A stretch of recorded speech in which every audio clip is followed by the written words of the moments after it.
اکثر انسان کا دل اپنی ناممکن دعاؤں پر بڑا بے چین رہتا ہے کہ وہ یہ کیسے جان سکتا ہے کہ اللہ اس کی مانگی چیز پر راضی ہے یا نہیں۔ تو یاد رکھنا، اللہ جب کسی کی دعا پر راضی ہونے لگتا ہے تو اچانک اسے کچھ چیزیں بھی ضرور ظاہر کرتا ہے۔ بسم اللہ الرحمن الرحیم۔ السلام علیکم محترم ناظرین۔ میرے اللہ کا قرآن تو خود اس بات کی وضاحت کر رہا ہے کہ وہ کن سے راضی ہوتا ہے اور کن لوگوں کی دعا کو قبول کرتا ہے۔ تو سنو، اللہ فرماتا ہے، جو لوگ خوف اور امید کے ساتھ اللہ کو پکارتے ہیں وہی لوگ اللہ کے محسن ہیں، اور بے شک اللہ کی رحمت محسنوں کے قریب ہے، اور تم کچھ بھی نہیں چاہ سکتے مگر جو اللہ کو منظور ہو، اور بے شک اللہ جاننے والا اور حکمت والا ہے، اور وہ جس کو چاہتا ہے اپنی رحمت میں داخل کر لیتا ہے۔ اور اگر آج تمہاری زندگی میں کچھ ایسا ہو رہا ہے جو تمہیں تکلیف میں ڈالے ہوئے ہیں، کسی پسندیدہ چیز کا نہ ملنا تمہیں بے سکون رکھتا ہے، تو سنو، میرا اللہ مسلسل تمہیں یاد دہانی کرواتا ہے کہ ایک شے جس کو تم پسند کرتے ہو تمہارے لیے پسندیدہ ہے، اور وہی تمہیں اپنے حق میں بہترین لگ رہی ہے، مگر در حقیقت تم اللہ کی مشیت اور غیب کا علم نہیں رکھتے۔ جان رکھو، خالق کو مخلوق کا علم ہوتا ہے، اور وہی جانتا ہے کہ اس کی روح کے درد کا مرہم کیا ہے۔ یاد کرو وہ وقت جب سلمہ رضی اللہ تعالیٰ عنہ اپنے شوہر کی شہادت کے بعد شدید غم سے نڈال تھیں، اور بہترین ہم سفر کو کھونے کا دکھ انہیں بے چین کیے ہوئے رکھتا تھا، مگر اس وقت انہوں نے اپنے رب سے یہ دعا کی، اے اللہ مجھے مصیبت سے نجات عطا فرما، اور میرا جو نقصان ہوا ہے اس کے بدلے بہترین نعم البدل سے نواز۔ تو جانتے ہو اللہ نے انہیں نبی پاک صلی اللہ علیہ وآلہ وسلم کی صورت میں ایسا بہترین اور عظیم نعم البدل عطا فرمایا جس کا وہ تصور بھی نہیں کر سکتی تھیں۔ بے شک میرے رب کی عطائیں گمان اور بیان سے باہر ہوتی ہیں، تو تم اپنے غم کے اندھیروں کا علاج یقین کی روشنی سے کرو گے نا، تو بہت جلد تمہاری گھٹن زدہ زندگی میں تازہ ہوا کا جھونکا ضرور آئے گا جو تمہارے غم کے طویل سجدوں کو مختصر کر دے گا۔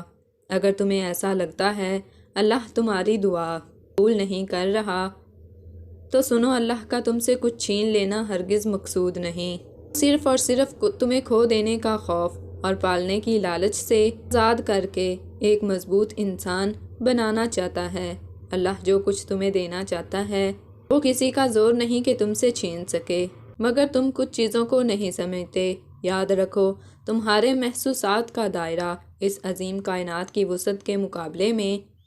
وہ نسبت بھی نہیں رکھتا جو سمندر کے مقابلے میں قطرے کی نسبت ہوتی ہے۔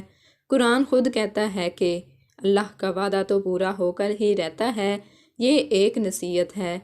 اب جس کا جی چاہے اپنے رب کی طرف جانے کا راستہ اختیار کر لے، اور اگر تم چاہتے ہو اللہ تمہاری ناممکن دعا پر بھی راضی ہو جائے تو یہ دو باتیں ضرور جان لو۔ یاد رکھو، اس زمین کے سفر میں اگر کوئی چیز آسمانی ہے تو وہ محبت ہے۔ جب تمہارا امید پر اور وہ ایک آنسو رب کی محبت کے سمندر میں گرتا ہے، لہروں میں سرگوشیاں پیدا ہو جاتی ہیں۔